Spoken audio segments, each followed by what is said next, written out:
નિફ્ટીના front પરથી જુઓ આજે તમને જ્યાં આગળ એક સારી તેજીના સંકેતો મળતા દેખાઈ રહ્યા છે. રિલાયન્સનું કાઉન્ટર મહત્ત્વનું હવે ગઈકાલે જુઓ અહીંયા આપણને એક ઘટાડા તરફી કારોબાર જોવા મળ્યો હતો અને ત્યારબાદ 1360ની નીચેથી આજે ફરી પાછો ઉપર આવવાનો પ્રયત્ન કરી રહ્યો છે.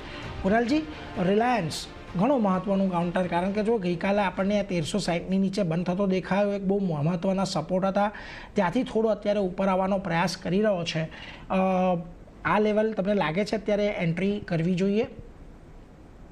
વેલ ડેફિનેટલી અત્યારે આ લેવલ પર એન્ટ્રી કરીને ચાલવું જોઈએ. કાઉન્ટર કન્ટિન્યુઅસલી એના 200 ડેઝ મૂવિંગ એવરેજની ઉપર ત્યાં ટ્રેડ કરી રહ્યો છે. કાલના દિવસમાં જોવા જઈએ તો એનો એક ડોજી સ્ટાર કેન્ડલસ્ટિક ફોર્મેશન પણ બનાવી છે અને ક્યાંક ને ક્યાંક એવું લાગી રહ્યું છે કે મોર્નિંગ સ્ટાર કેન્ડલસ્ટિક ફોર્મેશન આપણને બનતી જોવા મળી શકે. એટલે આજના દિવસમાં તો ખરીદારી કરીને ચાલવાની સલાહ નહીં આપું.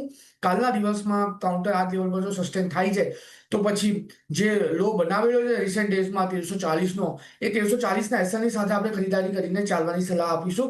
ઉપરના મથાળે 1415 અને 1415 જો બ્રેક કરે છે તો પછી ફર્ધર ઉછાળામાં 1460 સુધીના પણ લેવલ આ કાઉન્ટર આપણને બતાવી શકે છે.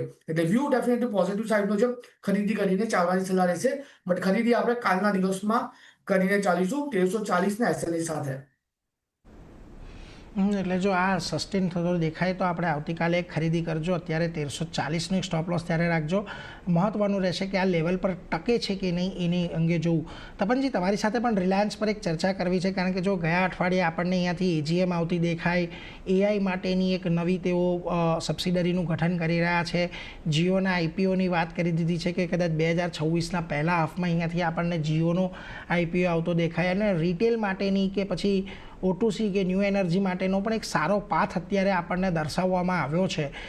કઈ રીતે રિલાયન્સ તમને અહીંયાથી લાગી રહ્યો છે, કારણ કે જો ટેકનિકલી પણ થોડોક સપોર્ટ પાસે છે અત્યારે? તે રિલાયન્સ ટ્રેડ કરી રહ્યો છે અને વેલ્યુએશન હિસાબ છે તો ઘણું કમ્ફર્ટેબલ પોઝિશનમાં છે અગર કોઈને ઇન્વેસ્ટ કરવું હોય તો. રીઝન એક જ છે કે આ લેવલથી જે રીતે એજીએમમાં જાહેરાત થઈ કે ઇબિટા ઓલમોસ્ટ 2-3 વર્ષમાં ડબલ થશે એવી વાત મુકેશજીએ કીધું, તો એ બતાવી રહ્યું છે કે એ કેટલા કોન્ફિડન્સ છે આ બધા બિઝનેસ માટે. અને જે આપણે જે આખું માર્કેટ રાહ જોઈ રહ્યા હતા એ કે જીઓનું ક્યારે લિસ્ટિંગ થશે. ઓફકોર્સ એ થોડું ડિલે થયું છે, એના લીધે એ નિરાશાના લીધે એ દિવસે થોડું સ્ટોક પડ્યો હતો, પણ પછી હવે પાછું રિકવરી આવી છે. C as a long term investor તમારે એમાં ટેન્શન લેવાની જરૂર નથી. આઈ થિંક મે બી જૂન પહેલાં હોપફુલી થઈ જવો જોઈએ, કેમ કે એ ઘણો મોટો આઈપીઓ છે, one of the biggest IPO હશે એ વખતનો. તો એમાં ઓફકોર્સ આવતા ટાઈમ લાગે, પણ એ જે મોટું વેલ્યુ અનલોકિંગ થશે, બહુ મોટું વેલ્યુ અનલોકિંગ હશે, એના લીધે શું છે રિટેલ ઇન્વેસ્ટરને બહુ મોટો ફાયદો થશે. એના પછી રિલાયન્સ રિટેલની પણ વાત છે ડીમર્જ કરવાની, એટલે એનું પણ લિસ્ટિંગ અલગથી થશે, મે બી આવતા વર્ષના એન્ડમાં કે એના પછીના વર્ષમાં. પણ આ 2 વર્ષમાં જે રીતે એમના પ્લાન છે કે તમને પણ ખબર છે કે જીઓમાં પણ પહેલાં કેપેક્સ હતું, પછી આખી નો રિકવરી થઈને હવે one of the power house છે રિલાયન્સનું. એ રીતે મને લાગે છે આ જે રિલાયન્સ એનર્જી છે, રિલાયન્સ રિટેલ જે રીતે ભાગી રહ્યું છે, જે રીતે જીઓ અને O2C પણ જે આખું સેગમેન્ટ છે ઘણું હવે સ્ટ્રીમલાઇન થયું છે. અને રશિયા પાસેથી જે સસ્તું ઓઇલ મળ્યું તો એમાં રિલાયન્સને પણ ઘણો એવો ફાયદો પણ થયો હતો. આ બધા પેરામીટર્સ જોઈને અને હમણાં વેલ્યુએશન જોઈને તો મને એવું લાગે છે કે કોઈને આગળ આ 2 વર્ષ જો તમે રાહ જોઈ શકતો, આ એક બહુ સારું ઇન્વેસ્ટમેન્ટ કાઉન્ટર છે જે આઈ થિંક તમને ઘણું સારું રિટર્ન આપી શકે છે આ ડીમર્જરના જાહેરાતના લીધે. ડીમર્જરની જાહેરાતના લીધે એક સારા એવા સમાચાર આપણને આવતા દેખાશે અને એક સારી વેલ્યુ ક્રિએશન થશે. એટલે જો તમે રોકાણકાર છો તો અત્યારે હોલ્ડ રાખીને ચાલો એવી જ એક સલાહ બનતી દેખાઈ રહી છે.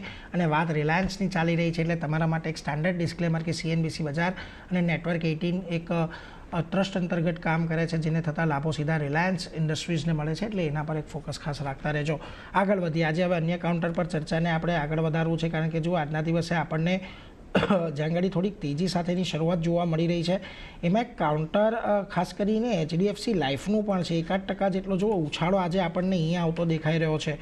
કુનાલજી, HDFC લાઈફ જુઓ અહીંયા પણ ગઈકાલે એક સપોર્ટ લેવલેથી છેલ્લા 2 દિવસેથી આપણે જોઈ રહ્યા છે 50 દિવસની મૂવિંગ એવરેજનો સપોર્ટ લઈને કાઉન્ટરમાં આજે એક થોડીક તેજીનો પ્રયાસ થઈ રહ્યો છે.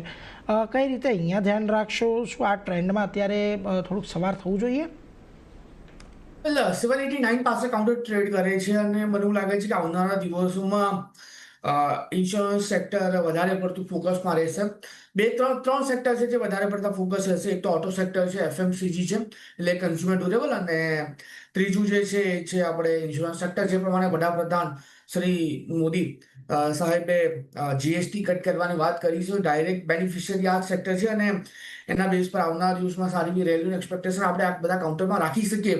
સો વ્યૂ ખરીદારી કરીને ચાલવાનો બની રહ્યો છે. 788 પાસે અત્યારે કાઉન્ટર ટ્રેડ કરે છે. 760 8ના એસએનઈ સાથે આપણે અહીંયા ખરીદી કરીને ચાલીશું. ટાર્ગેટની વાત કરીએ તો ઉપરના મથાળે 803 803 નો પહેલો ટાર્ગેટ અને એ જો બ્રેક કરે છે તો પછી 830 નો અલ્ટિમેટ ટાર્ગેટ પણ આપણને આ કાઉન્ટરમાં આવતા જોવા મળી શકે. એટલે વ્યૂ અત્યારે એચડીએફસી લાઈફમાં પોઝિટિવ સાઈડનો મેન્ટેન કરીને ચાલવાની સલાહ રહેશે. એટલે જો એક પોઝિટિવિટી સાથેની સલાહ અહીંયાથી આપણને બનતી દેખાઈ રહી છે એચડીએફસી લાઈફ પર, એટલે એના પર એક ફોકસ ખાસ કરીને રાખતા રહેજો. આપણે જે ખાસ કરીને પ્રી ઓપન પહેલાં ચર્ચા કરી બજાજ ફાઇનાન્સ પર, એક ટેકનિકલી એના પર એક ફંડામેન્ટલ ચર્ચા પણ તપનજી તમારી સાથે કરવી છે. કારણ કે જો આજે અહીંયા આમ તો CLSAનો એક રિપોર્ટ આવતો દેખાયો છે, 1150ના ટાર્ગેટ તેમણે આપ્યા છે, પરંતુ મહત્ત્વની વાત અહીંયાથી એ છે કે કંપનીએ અહીંયાથી બેન્કિંગ ક્રેડિટની અંદર જે સ્લોડાઉન આવ્યું છે એની થોડીક અહીંયાથી સ્વીકાર કંપનીએ કર્યો છે. બીજી તરફ હજી પણ તેઓ FY26માં મિડ 20% લોન ગ્રોથની અપેક્ષા તેઓ મીડિયમ ટર્મની અંદર રાખી રહ્યા છે. ખાસ કરીને તેઓ અહીંયાથી એક AI લેડ ઇનિશિયેટિવ તો એમના એક ફોકસમાં રહ્યા જ છે, પરંતુ ઓવરઓલ બજાજ ફાઇનાન્સ, કારણ કે એટલા માટે પણ આ કંપની ફોકસમાં, જેમ આપણે સતત ચર્ચા કરી રહ્યા છીએ, તહેવારોની સિઝન, ડિસ્ક્રિશનરી સ્પેન્ડિંગ અને કન્ઝ્યુમર ક્રેડિટમાં આ કંપનીનું પોટેન્શિયલ આપણે બધાને ખબર છે. તો કઈ રીતે બજાજ ફાઇનાન્સને આપ હવે અહીંયાથી મૂલવો છો? બજાજ ફાઇનાન્સની વાત કરીએ તો ઓફકોર્સ રિઝલ્ટ વખતે એમણે ચોખ્ખું કીધું કે MIFનું જે છે માઇક્રો ફાઇનાન્સ લેન્ડિંગમાં એ ઘણી વીકનેસ જોઈ રહ્યા છે અને એના લીધે એ દિવસે પણ આપણે સ્ટોકમાં બહુ ઘણું દબાણ જોયું હતું અને પછી કોન્સોલિડેટેડ લેવલ પછી પાછું વધી રહ્યું છે. અને એનું એક રીઝન મેજર એ છે કે જે GST કટ આવ્યો છે એના લીધે એવું લાગે છે કે ફેસ્ટિવ સિઝન બહુ સારા જશે અને આપણને પણ ખબર છે કે કન્ઝ્યુમર ફાઇનાન્સ હોય કે કોઈ પણ કહેવાય કે ઇલેક્ટ્રોનિક ગુડ્સ હોય ને એ બધામાં બેઝિકલી બજાજ ફાઇનાન્સ આગળ પડતું છે અને ત્યાં મને એવું લાગે છે કે ત્યાં ડબલ ડિજિટ ગ્રોથ કરતાંય વધારે મળવું જોઈએ. આવતો ક્વાર્ટર ઓક્ટોબર મહિના, નવેમ્બર, ડિસેમ્બરનો એમનો સારો રહેશે. અને એ જે વીકનેસ વાત કરી હતી MFI લેન્ડિંગ એ બધી, એ પણ હવે બેઝિકલી અગર એ કાઉન્ટર બાજુમાં રાખીએ તો બીજા કાઉન્ટર ઘણા સ્ટ્રોંગ છે અને આગળ જતાં ઓફકોર્સ ઇન્ટરેસ્ટ રેટ કટ તો આવું જોઈતું હતું, પણ હવે ખબર નહીં કે RBI ગવર્નર શું કહે છે, પણ મને લાગે છે આગળ જઈને એ પણ થશે તો ડાયરેક્ટ બેનિફિટ આ લોકોના નેટ ઇન્ટરેસ્ટ માર્જિનમાં થશે. આ જે મેનેજમેન્ટ છે બજાજ ફાઇનાન્સ ઘણું સક્ષમ છે, they know what they are doing.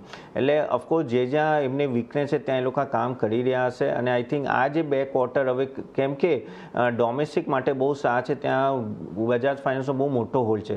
So as a investor મને જો તમે આ સ્ટોક પછી એક લેવલના નીચે જતો નથી, એટલે as a investor I think આ એક સ્ટોક એવો છે કે જે બાય ઓન ડિપ્સ હંમેશા રહ્યો છે અને તમારે રાખવો પણ જોઈએ, કેમ કે એમને જ્યારે પણ એક ગ્રોથ આવે છે, એક મોટો ગ્રોથ આવે છે અને મને એવું લાગે છે કે આવતા ક્વાર્ટરમાં મિડ ટીન્સમાં પણ આવી શકે, જે રીતે કન્ઝ્યુમરનો ગ્રોથ આવશે અને ડિસ્ક્રિશનરી ડ્યુરેબલ્સમાં ગ્રોથ આવશે. એટલે ઓફકોર્સ આ સ્ટોક તમારા રેડારમાં હોવો જોઈએ ને એઝ એ ઇન્વેસ્ટર તમે ઇન્વેસ્ટમેન્ટ કરી શકો છો, બાય ઓન ડિપ્સ રાખી શકો છો. એટલે જુઓ, ખાસ કરીને અહીંયાથી બાય ઓન ડિપ્સ રાખો, ઇન્વેસ્ટર તરીકે પણ તમે આમાં રોકાણ જાળવી રાખો. બજાજ ફાઇનાન્સને લઈને આ મત થોડો આપણને બનતો દેખાઈ રહ્યો છે, એટલે એના પર એક નજર રાખતા રહીશું. પરંતુ ખાસ કરીને જો આજે ખાલી અપડેટ અત્યારે આપણે રૂપી પર લઈ લઈએ, કારણ કે અહીંયા આપણને 88ના લેવલ પાર કર્યા બાદ આજે થોડી ફરી પાછી આપણને મજબૂતી આવતી જોવા મળી છે. કોઈ બહુ વધારે મોટી મજબૂતી નથી. અત્યારની પરિસ્થિતિમાં લગભગ 11 પૈસા જેટલો રૂપિયો આપણને મજબૂત થતો દેખાઈ રહ્યો છે. કારણ કે જો ગઈકાલે થોડી ઘણી જે ખરીદદારી આપણને FIS દ્વારા જોવા મળી એની પણ થોડી ઇમ્પેક્ટ છે. ક્રૂડના પ્રાઇસ પણ થોડાક સ્ટેબલ રહી રહ્યા છે, એની એક ઇમ્પેક્ટ છે. અને ખાસ કરીને આપણે છેલ્લા 2 દિવસથી જોઈ રહ્યા હતા કે ઓલમોસ્ટ 88-20, 88-25ની રેન્જમાં રૂપિયો સેટલ થઈ રહ્યો હતો. એટલે ત્યાંથી અત્યારે થોડોક આપણને એક મજબૂતી આજના દિવસે આવતી જોવા મળી છે, એટલે એના પર પણ એક નજર રાખતા રહીશું. પરંતુ આગળ વધીને આજે અન્ય જે કાઉન્ટર્સ કે જ્યાં આગળ આપણને એક તેજી સાથેની શરૂઆત થતી જોવા મળી છે, એમાં જુઓ એક કાઉન્ટર ખાસ કરીને ફિનિક્સ મિલનું છે. આજના દિવસે અહીંયા આપણને એક બ્રોકરેજ રિપોર્ટ પણ આવતો દેખાયો અને એ બાદ અહીંયા આપણને જો આજના દિવસે લગભગ 3% ઉછાળો અહીંયાથી આવ્યો છે. કુનાલજી, ફિનિક્સ મિલ્સ આજે જો ગેપ અપ ઓપનિંગ અહીંયા જોઈ રહ્યા છે, 100 દિવસની મૂવિંગ એવરેજ પાસે એક સપોર્ટ લીધો છે. અહીંયા ઓલમોસ્ટ તમને 1590, 1600 આ એક ઝોન છે કે જ્યાં આગળ થોડાક રેઝિસ્ટન્સ આપણને જોવા મળી રહ્યા છે. લાગે છે ત્યાંથી થોડુંક આપણને ચિંતા બતાવે. શું મત દર્શાવી રહ્યા છો આપ અત્યારે ખાસ કરીને ફિનિક્સ મિલ્સ માટે?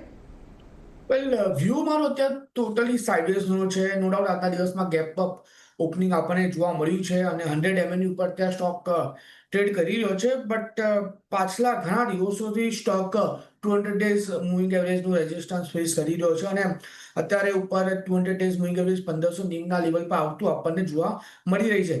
તો જો કાઉન્ટર 1590 ની ઉપર સસ્ટેન થાય પછી જ આપણે આમાં એક નવી પોઝિશન બનાવીને ચાલીશું. ત્યાં સુધી અવોઇડ કરો એ વધારે સારું રહેશે.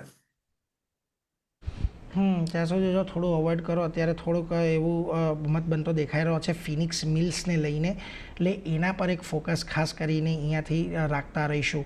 પરંતુ આપણે જો એક ચર્ચા ખાસ કરીને કોલ ઇન્ડિયા પર ટેકનિકલી પણ કરી હતી કે અહીંયા આપણને ઓગસ્ટની અંદર ઉત્પાદન વધતું દેખાયું છે, ઓફટેકની અંદર એક વધારો થતો જોવા મળી રહ્યો છે. આજે એક બ્રોકરેજ રિપોર્ટ પણ અહીંયા આપણને આવતો દેખાયો કે જેની અંદર ખાસ કરીને જે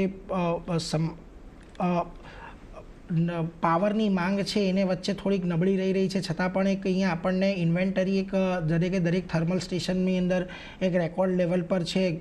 વૈશ્વિક બજારોની અંદર કોલસાના પ્રાઇસ આપણને એક દબાણમાં રહેતા જોવા મળ્યા છે, પરંતુ કોઈ બહુ મોટી અત્યારે અસર અહીંયા પણ આપણને આવતી જોવા નથી મળી રહી.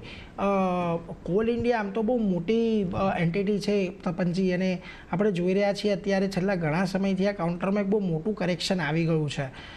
ખાસ કરીને અત્યારે જે પરિસ્થિતિ બનતી દેખાઈ રહી છે, કારણ કે એક તરફ પાવર ડિમાન્ડ થોડીક ઓછી થતી જોવા મળી છે અને અત્યારે આપણને શિયાળાની અંદર પણ કદાચ જ્યારે શરૂ થશે 1-2 મહિના રહીને ત્યારે એક ચિંતા દેખાશે. પરંતુ ઓવરઓલ કઈ રીતે તમે અત્યારે જોઈ રહ્યા છો કોલ ઇન્ડિયાના કાઉન્ટરને? કોલ ઇન્ડિયા આપણે એક તરફ રિટેલ ઇન્વેસ્ટર માટેને એક ડિવિડન્ડ પ્લે સારો રહ્યો છે અને અમુક વર્ષોમાં એમને ડિવિડન્ડે સારું આપ્યું છે અને ઓફકોર્સનો થોડું એવું ગ્રોથ પણ તમે જો 18% ગ્રોથ ઓલમોસ્ટ 2-3 વર્ષથી મળી રહ્યા છે. તો એ રીતે એક એવું સ્ટેબલ સ્ટોક છે કે જે તમારા પોર્ટફોલિયોમાં એક ડિવિડન્ડ પ્લે તરીકે એક સારો રહ્યો છે. હવે અહીંયાથી જે રીતે આ જે વાત આવી રહી છે અને ઓફકોર્સનો હમણાંથી તમે જો કે આ સ્ટોક ઘણો એવો સારો એવો પડી પણ ગયો અને કોન્સોલિડેટ પણ થઈ રહ્યો છે અને અહીંયાથી ડિમાન્ડ હજી પણ મને એવું લાગે છે કે એકદમ વધશે નહીં, કેમ કે પાવર ડિમાન્ડ ઓફકોર્સ આ વખતે શું થયું હતું કે ઉનાળો વહેલો પત્યો, વરસાદ વહેલો આવી ગયો હતો અને પ્લસ શિયાળાના લીધે થોડું ત્યાં નરમી રહેશે. સો એઝ એ ઇન્વેસ્ટર મને એવું લાગે છે કે અહીંયાથી એટલું મોટો અપટીક નહીં આવે, પણ અગર કોઈની પાસે રોકાણ હોય તો ઓફકોર્સ રાખી શકો છો. એમના ટાર્ગેટ તો મોટા છે, ઓલમોસ્ટ 780 મેટ્રિક ટનનો આઉટપુટના ટાર્ગેટ છે અને double digit volume growth already company કહી રહી છે અને આગળ જતાં જે ઈ પ્રીમિયમ ઓક્શન થવાના છે, ઓક્શનના લીધે શું થાય છે કે એમને સારો એવો ફાયદો પણ થતો હોય છે, પણ કેમ કે ગવર્મેન્ટ એન્ટિટી છે એટલે ઇન્ટરફિયરન્સ પણ એટલો રહેશે. સો એઝ એ ઇન્વેસ્ટર મારા હિસાબથી આગળ આ સ્ટોકો ડિવિડન્ડ પ્લે તરીકે તમે રાખી શકો છો. બહુ મોટો કમ્પાઉન્ડિંગ રિટર્ન તમે આમાં ના વિચારી શકો, પણ as a safe dividend play તરીકે તમે ઇન્વેસ્ટ રહી શકો છો આમાં. એટલે જો ખાસ કરીને કમ્પાઉન્ડિંગ માટે નહીં પરંતુ ડિવિડન્ડની દ્રષ્ટિએથી ખાસ કરીને કોલ ઇન્ડિયા તમે અત્યારે એક લાંબા ગાળા માટે રોકાણ તમે અહીંયાથી જાળવી રાખી શકો છો, એટલે એના પર એક નજર રાખતા રહેજો. પરંતુ આગળ